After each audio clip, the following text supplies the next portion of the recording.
We usually hear the virgin birth, the baby in a manger, the man who walked among men storyline. But listen, the earliest believers didn't just call him Messiah or Son of God. They used language that, if you pull back the veneer, sounds a lot like extraterrestrial origin.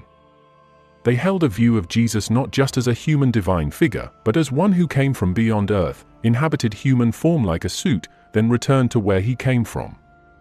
That's the dramatic entry. Imagine your entire faith framework about God becoming man, walking the earth, being reframed as someone from the stars takes on a human body. Now, why is this so relevant to what we're talking about? Because if Jesus is a being from elsewhere, not just spiritually, but ontologically different, then the narrative of his birth is not what you've been told. The story of Mary, the angel Gabriel, the manger, all these could be choir lyrics. But behind them, according to these alternative voices, lies the suggestion that the pregnancy and birth were the interface of a non-earthly being entering human form. Here's a striking fact. The term pre-existent divine being, used in early creeds, implies that Jesus existed before his human birth. And when you couple that with the imagery of descent and ascent, from stars, heavens, you get a blueprint we more often associate with alien visitors than traditional theology. The early writers didn't argue for Jesus' divine origin, it was assumed. He'd descended and ascended. So now ask, if he pre-existed, descended, and then ascended, what does the descended mean? From where? Let's be specific. The notion is that Jesus' human body was like a temporary habitation, similar to a hazmat suit or spaceship shell. That's exactly how one writer describes it. He merely wore a mortal human body, like an environment suit he eventually discarded. The human body of Jesus, according to this view, is less of a divine mystery and more of a vessel. That concept is heavy because it challenges the traditional idea of incarnation being fully human plus fully divine in a conventional sense. Instead, the idea becomes fully alien? Fully divine? Immersed into humanity for a purpose? Now let's bring in the birth scenario. We know the canonical story: Mary, angel, virgin conception, birth in Bethlehem. But alternative theories ask, what if the virgin conception is a way of encoding something else, a non-human genetic seed entering human lineage? In other words, an alien sowing a human host. One article on aliens and Mary's pregnancy explores that the alien trope of procreation with humans may map onto the virgin birth concept. Now, some will push back. There's no scientific proof of alien humans crossing species barrier, and yes, all that is speculative. But we are not speculating wildly here, we are tracking the facts that these ideas exist, that early Christian beliefs used the language of descent from the stars, that certain scholars have argued this is not metaphorical but literal within those faith contexts. The fact remains, the language of early creeds is inconsistent with just a man of Nazareth with divine favor. It's way more dramatic. A figure from the stars enters the earth, takes on flesh, walks among men, teaches secret truths, is killed, and then returns to his origin point. That's not a pastoral sermon. That's cosmic intervention. It reframes all the nativity scenes you learned with childhood Sunday school. The star over Bethlehem, the wise men, the angel choir, in this line of thinking, might be interpreted not as sweetly symbolic, but as literal.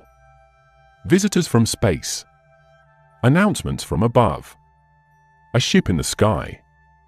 And the child who emerges is their emissary. Let's cut to a key quote. In that context, these Christians literally said that Jesus was an extraterrestrial who descended from the stars and there returned, that while on earth he merely wore a mortal human body, like an environment suit.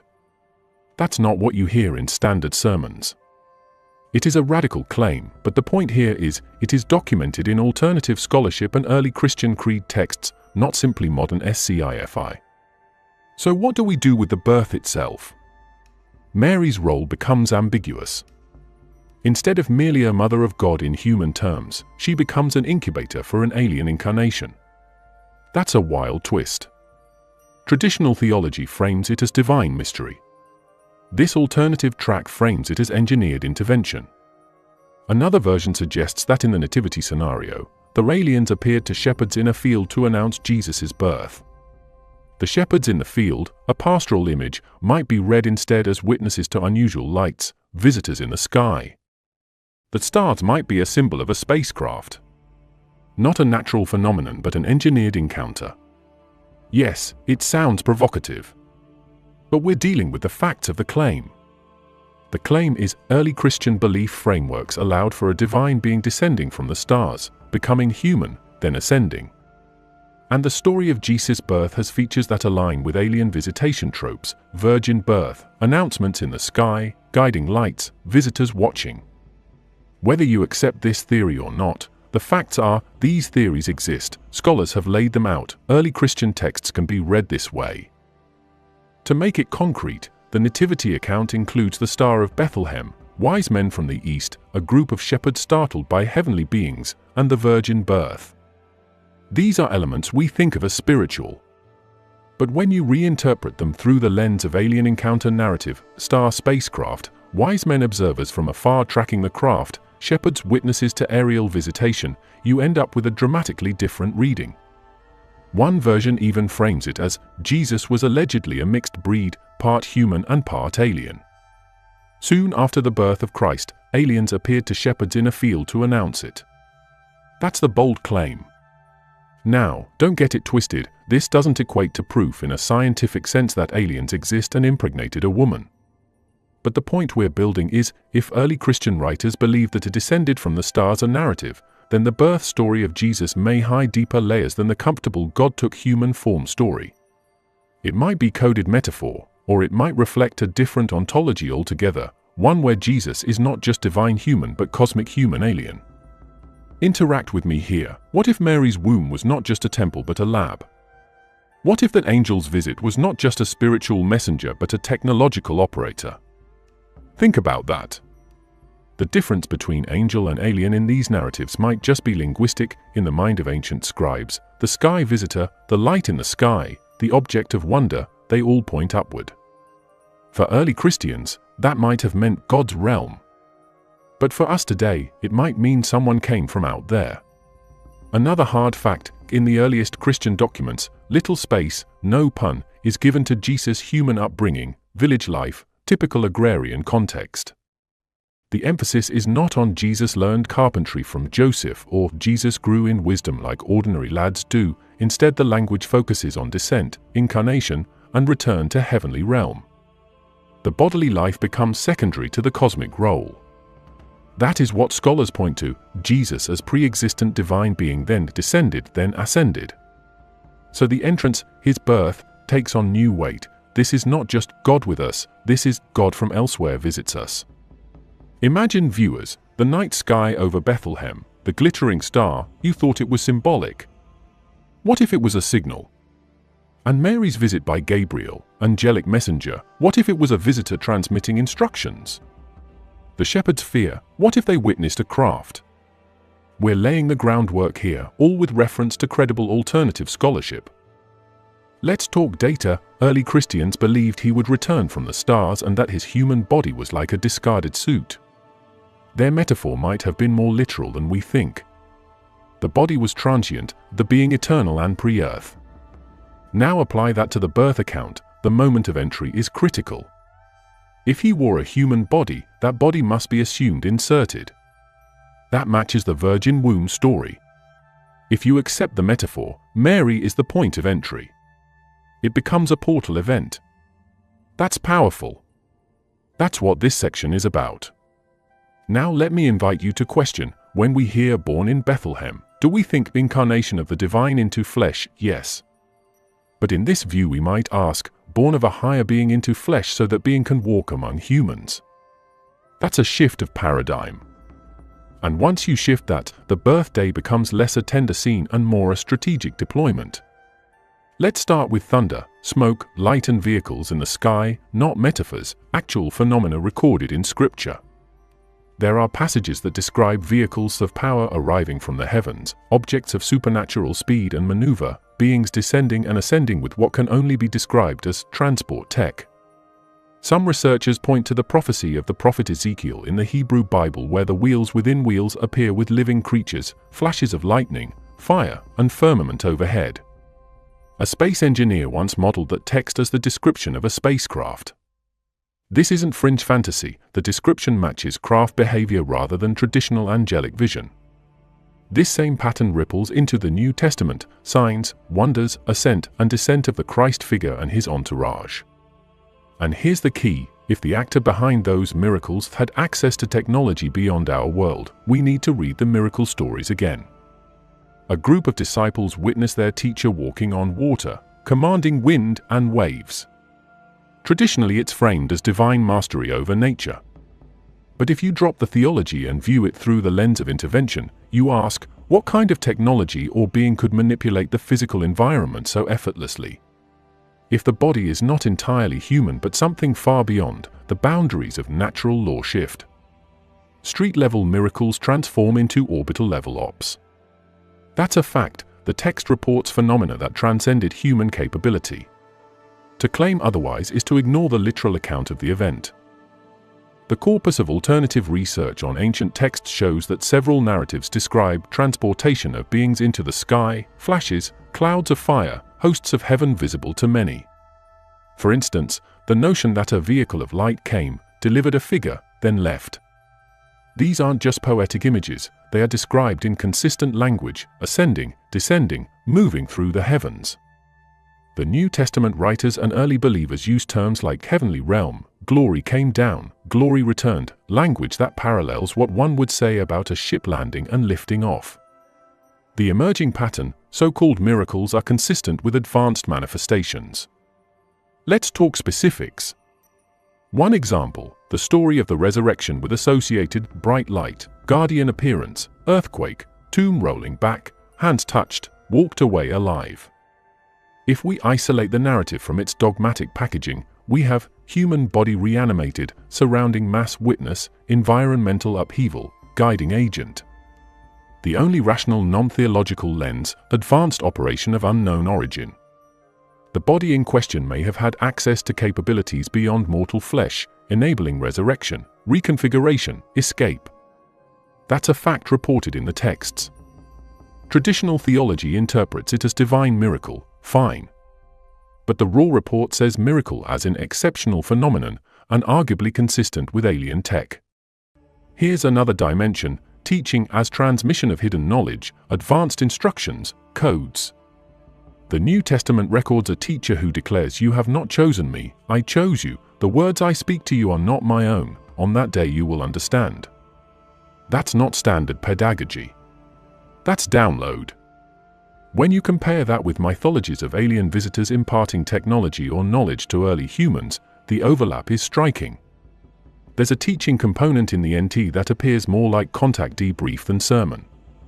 Fact, the text includes explicit statements of knowledge transfer that go beyond moral instruction. If we accept that as accurate, then we have to accept the possibility that what was transferred was not just spiritual truth, but perhaps technological-grade understanding disguised as parable. Now, the suppression factor. The early church glossed over, sanitized and domesticated these accounts. But independent researchers collecting them notice the structural features match known UFO alien encounter scripts: bright craft, descent of host, gift of knowledge, transformation of the recipient, return to craft, promise to return. That structure is factual in the sense that it appears repeatedly across different cultural and religious contexts, and its presence in the New Testament era is documented. That gets you to the dark question: were the miracles of Jesus, walking on water, healing the blind, rising from the dead, less about divine favor and more about demonstration of elevated capability? If so, we must treat them as data points of intervention. The article "Are UFOs Mentioned in the Bible?" discusses the idea that what people called angels or God might have been extraterrestrials. It points out that the descriptions of descending, appearing in clouds, riding in vehicles, leaving in clouds would fit an advanced craft more than a mere spiritual vision. That is documented. Accept that, and the miracle stories of the New Testament shift from symbolic to operational. YouTube viewer, ask yourself, when the Gospels tell the story of a cloud receiving Jesus after the ascension, what if that cloud was a ship? What if the descending of the Holy Spirit at Pentecost was an equipment drop-in? These aren't wild speculations, but literal reading consistent observations. You might ask, but what about the cultural context? These are ancient metaphors. True, culture matters. But when advanced craft descriptions persist across centuries and continents, and you find parallels in New Testament texts, you cannot dismiss coincidence. The critics might say, interpretation. Fine. But the fact remains that the descriptions in the text correspond to phenomena that we today recognize as alien contact scenarios. Whether one takes that to mean aliens visited or some other reality, the raw scriptural fact is, there is language of technology and transport embedded in the miracles. Let me hit you with another hard fact. The term glory cloud or pillar of fire in Old Testament contexts is referenced by researchers of ancient astronauts as literal craft. These same styles of language appear in New Testament after effects, the lightnings, thunderings, voices, Hebrews, associated with the gospel events. The early believers understood that their teacher walked in realms beyond human. That's in the text. By viewing these as raw phenomena, we begin to see miracles not as metaphysical exceptions but as interface zones between human and superhuman. That interface zone is exactly where technology meets ritual. The teacher performs with the effortless power of a being who has access to elevated systems, raising the dead, commanding nature, vanishing at will. Fact. Now I want you to engage. Imagine you're in the audience of one of these gospel stories. A crowd gathers, darkness lifts, someone appears, the wind dies, calm returns, a sick person stands, the blind see. Now imagine instead of divine intervention you are witnessing someone using advanced tech. That flips the emotional register. If you saw a drone descend, open its hatch, and a humanoid steps out, heals people, walks into ship and lifts off, you'd call it an alien event. What the Gospels describe might be exactly that. We have no less of the description. That's not speculation, that's a plausible reading of the documented narrative. Finally, let's look at the ascension of Jesus. The texts record that his body ascended, a cloud received him, witnesses stared upward, angels said he would return. These are operational details. If you treat them literally, they fit the blueprint of craft-based extraction, vehicle arrives, agent boards, lifts off. The fact is, the description exists and aligns structurally with contact reports. The miracle of resurrection may itself be part of that operation, body transformed, elevated, then lifted. The signs, the teachings, the return all fit. The big fact to anchor, early Christian creed statements articulate Jesus as a pre-existent divine being who descended, became incarnate, and then returned. That means the doctrine places him not first as man, then God, but first as something else entirely, from the heavens, in the beginning, dwelling in the form of God, before taking flesh. In Romans, Galatians, Philippians, the language is not Jesus became divine, but he existed in divine form, then emptied himself. That structural shift matters. What it signals is that the human ministry is less the core event and more the interface. The doctrine is arranged so the cosmic being engages the human domain. Think of this, if you design a system of belief, you build rituals, sacraments, teachings. In early Christian texts, you find more than moral instruction. You find a framework of control. For instance, the shift from seeing Jesus as simple rabbi teacher to seeing Jesus as cosmic mediator carries consequences. It means that access to God becomes mediated through this cosmic being, not direct. That changes the relationship from human to divine into human to mediator to divine. The mediator is the one who descended, the one who ascended, the one who opened the way. The architecture is layered. Here's another concrete fact. Scholars of alternative research note that this system of mediation sets up rules and categories, chosen, election, saved, Lord, Redeemer, that operate inside a hierarchy. The text says again and again, Christ is head of all things. The earliest believers likely accepted that he rules over thrones, dominions, principalities, powers. So doctrine not only tells who Jesus is, but it assigns him authority over everything above and below. That's a major building block. The mediator figure, with supreme authority, intervenes into the world and humans are enrolled under him. That sets the stage for a control system. Interaction time. Think of yourself sitting in the audience of a gospel teaching. The teacher declares, "You will reign with me." The early doctrines declare he must reign until he puts all enemies under his feet. That is not just promise, it is contractual. The believers are brought under his authority. If the figure is cosmic, then the contract includes humans being under cosmic power, not just earthly morality. It's a chain, being mediator human domain. If you map this, you see humans being enrolled. Third fact, the doctrine of incarnation and return is framed as mission directive. In the texts you get language like, Christ died for our sins, was raised, appeared to many, ascended to the right hand of God, will come again. That sequence repeats. What it reflects is a program model, mission deployed, mission accomplished, awaiting redeployment. Human beings take part in the mission by the creed, they become subjects of deliverance, subjects of redemption. The system is therefore not purely spiritual, it is operational. The mediator came to operate in human domain, then left, but retains control. Humans become the domain of his operation. Fourth fact, this doctrine also includes hidden knowledge undertones. The texts include, "What eye has not seen, nor ear heard, nor have entered into the heart of man, but God has revealed to us by his Spirit." The teaching is positioned as exclusive, transmitted by the mediator. That creates an insider-outsider divide. The early church understood that some mysteries were hidden, only revealed through this mediator. That gap between public moral teaching and hidden wisdom aligns with intervention models. You have the agent of intervention, and you have the recipients who are in the loop. The doctrine frames believers as part of the loop, initiated into the mystery. That is explicit. The mediator isn't just teacher, he is conduit of revelation. Fifth fact, the architecture of belief includes the motif of control of access. The texts emphasize obedience, submission, following the mediator, receiving his word, being sealed by his Spirit. The scriptural language here is structural, entry into the kingdom, being children of God, being co-heirs with Christ. The implication is participation under mediator authority. For instance, no one comes to the Father except through me.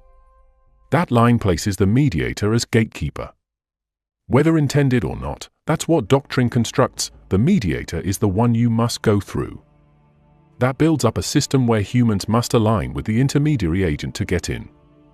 This construct can be read as part of an arrangement, control, authority, structure. Sixth fact, the doctrine normalizes the idea of a cosmic being incarnated, operative in human domain, and then returning. That means the human realm is temporary, transitional, subordinate. The doctrine emphasizes that the material body is perishable, the spiritual body is imperishable. That is literal text, flesh and blood cannot inherit the kingdom of God. The early believers were told that their current state is not final, they are waiting for transformation. What that does, it locates the human experience as bridge between descent and return of the mediator. So the system shapes identity, we're in the middle of a cosmic mission. We're not home yet.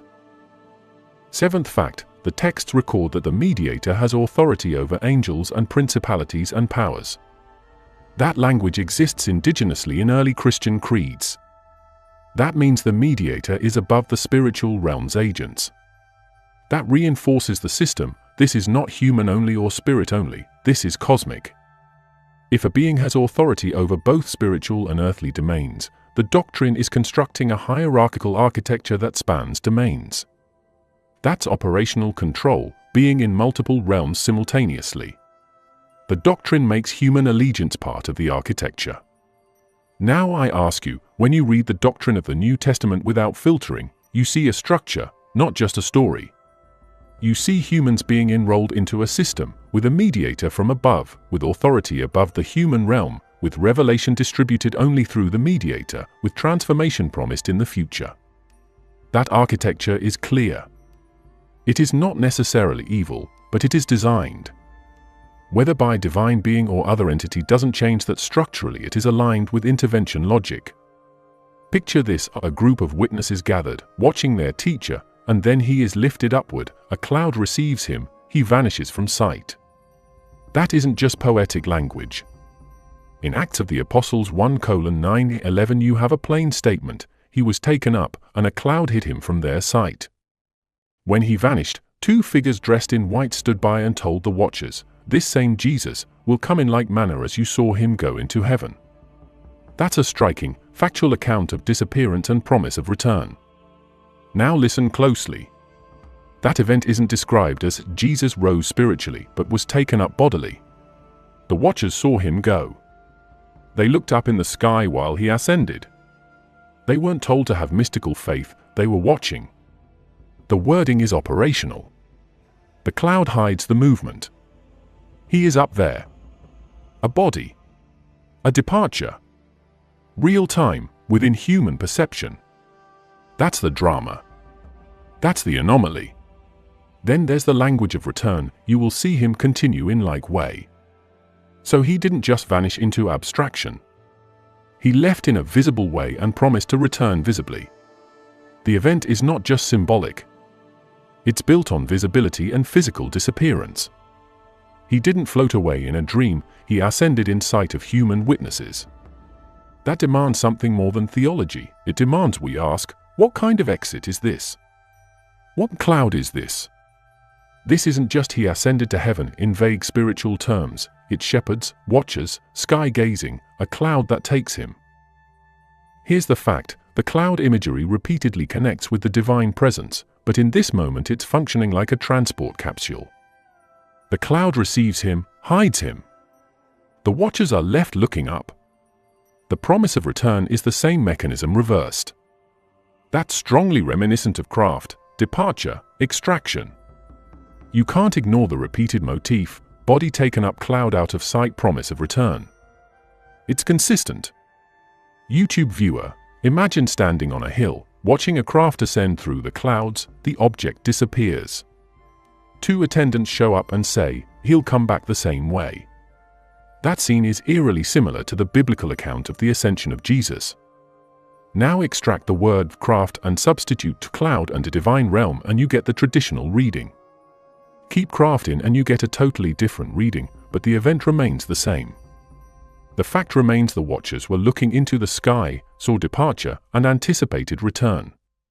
Then, the disciples are told to wait until a different kind of power arrives. That power is promised to them once he goes.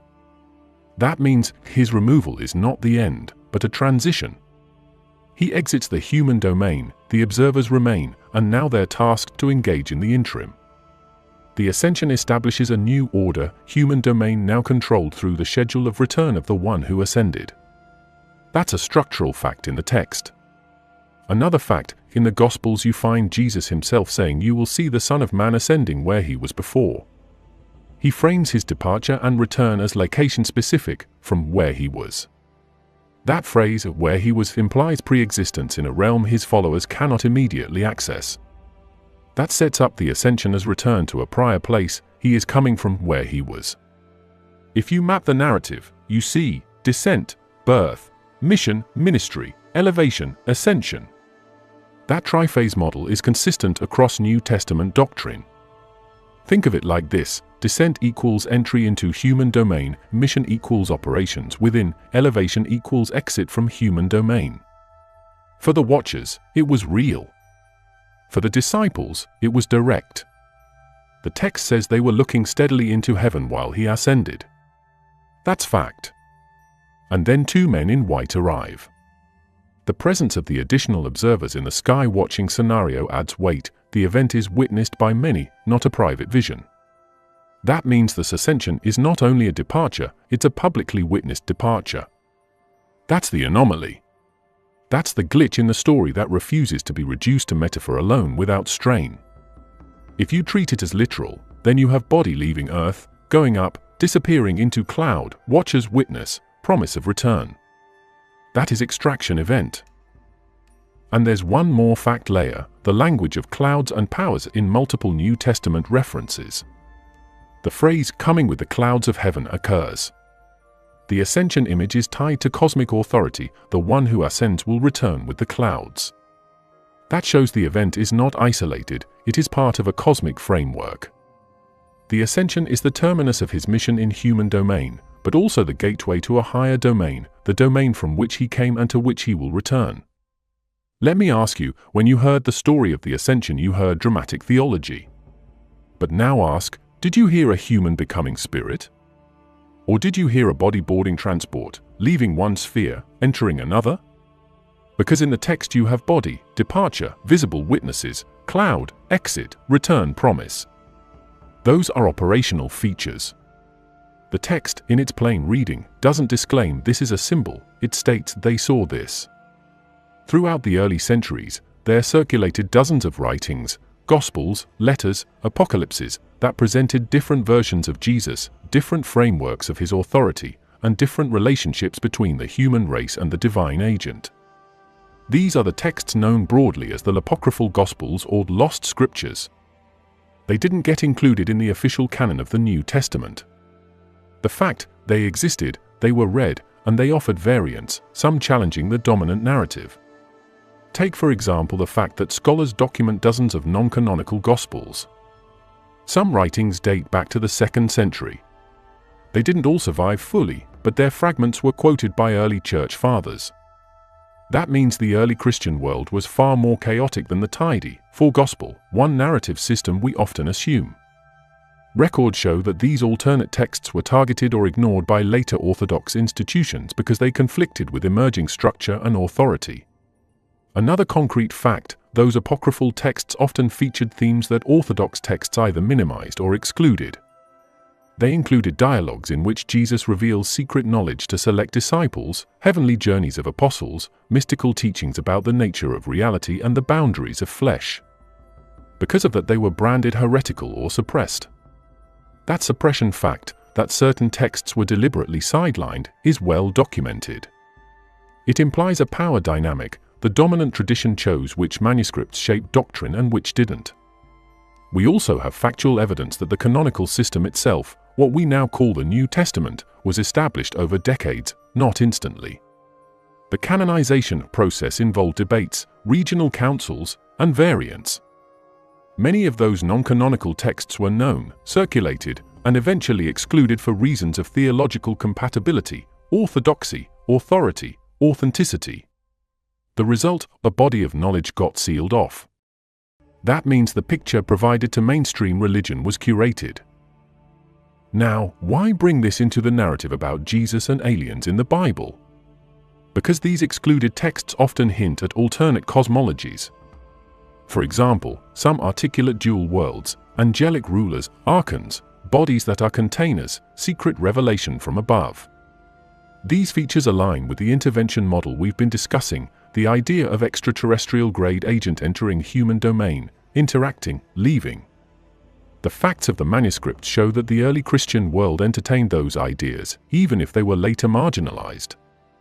Here's a fact worth sitting with. Among the apocryphal texts is the Apocryphon of John, and similar works, which portray Jesus, or a divine agent, as delivering hidden knowledge to a brother, revealing things the heavens' rulers, archons, do not know. This flips the script. Instead of Jesus being the slain prophet, he becomes the revealer of secrets. That's a factual feature of the writing. These texts were known and referenced. We see a pattern. Dominant tradition emphasizes obedience, faith, orthodoxy. Alternate texts emphasize knowledge, revelation, direct access. The dominant tradition selected the former for canon, excluded many of the latter. That factual exclusion matters. It suggests the version of Jesus and his mission that most believers know is one version among many. The suppressed texts indicate that early Christianity was never monolithic. Another factual point, many of the apocryphal texts were not just sidelined but actively suppressed. Early church fathers catalogued heretical writings, denounced them, burned manuscripts. Whether for theological control or institutional power, the effect was a narrowing of narrative. The mainstream story you hear today reflects those decisions. Let me ask you, if you discovered a manuscript that portrayed Jesus addressing the hidden watchers from above or referring to those who monitor the human domain from the star realm, would you dismiss it or examine it? The fact is, texts like that existed and were excluded. That means narratives about Jesus and his mission were broader than the canon suggests. That has implications. In the early texts you also find awareness of authority structures, human domain, heavenly domain, intercessors, watchers. For example, certain texts claim the Savior reveals hidden power structures and even secret adversarial entities operating behind the scenes. These narratives parallel descriptions of alien overlords, observer races, human experiments, monitors. It's factual that these narratives exist. It's not speculation that early Christians wrote about unseen rulers and hidden knowledge. So what do we see in Part 5? We see the amnesia, a selective remembering and forgetting of narratives. We see the curation of belief, some texts canonized, others dropped. We see the possibility that the story of Jesus we know is just one curated version, while alternate versions hint at cosmic missions, secret agents, hidden rulers. The script isn't just the standard gospel narrative, it includes a library of alternate scripts that were buried. That's a fact. Now I want you to engage. Look at the 4 Gospels you know. How many manuscripts define them? How many alternate Gospels get serious attention? The fact is, far more texts circulated, far more narratives existed, and only a few shaped the mainstream tradition. The rest? Forgotten or suppressed. And if those texts contained hints of extraterrestrial agency, then the mainstream narrative might represent a sanitized version of a broader story. The early texts and traditions present an active, commanding figure who doesn't just preach, he orchestrates. He doesn't just heal, he demonstrates. He doesn't just speak, he issues authority. His name appears above thrones, dominions, principalities, and powers. He is described as the one by whom all things were made. That's not marginal. That's central. So ask yourself, if you believe this, what does that mean for the structure of the mission? He isn't passive. He's operative. The narrative records that fact. Another fact, the institutional records from early Christian councils show how canonical boundaries were drawn, how books were included or excluded, how doctrines were declared orthodox or heretical. The factual result, there exists a curated canon, a selected narrative, an authorized doctrine, and by extension non-authorized narratives that were marginalized. That fact is documented. It means that the version of the story most people know is one version among possible others. It also means the institution has the agency of selection. That fact alone demands scrutiny. Who selects? On what basis? What alternatives were suppressed? Here's a fact that gets rarely examined. The creeds and earliest Christian statements speak of Jesus as a being who descended and ascended, who existed before the worlds, who is the image of the invisible God. That is not fringe, it's foundational. The architecture of the story situates him outside the human frame first, then inside, then outside again. That pattern is clearly stated. If you accept that, then the mission becomes intervention, not just redemption. The mediator enters human domain, applies authority, leaves. That sequence is factual in the texts. Interactivity time, think for a moment, you know the story of Jesus walking on water, calming storms, raising the dead. Now imagine someone with that level of ascent entering human domain, leaving human domain. Who controls that? What chain of command? The text suggests that the figure of Jesus had authority over spiritual and material realms. That's fact. That means he's not simply a teacher, he's an operator. And if he's an operator, then there must be an architecture behind him. That architecture is embedded in the doctrines. Digging further, the notion of sealed-up mysteries appears again and again. The teaching is not for all. The wisdom is hidden. The revelation is for the initiated. That fact is present in early Christian writings. If knowledge is selective and mediated, and the mediator is cosmic, then the institutional form acts to control whose access is granted. That's a fact in the text.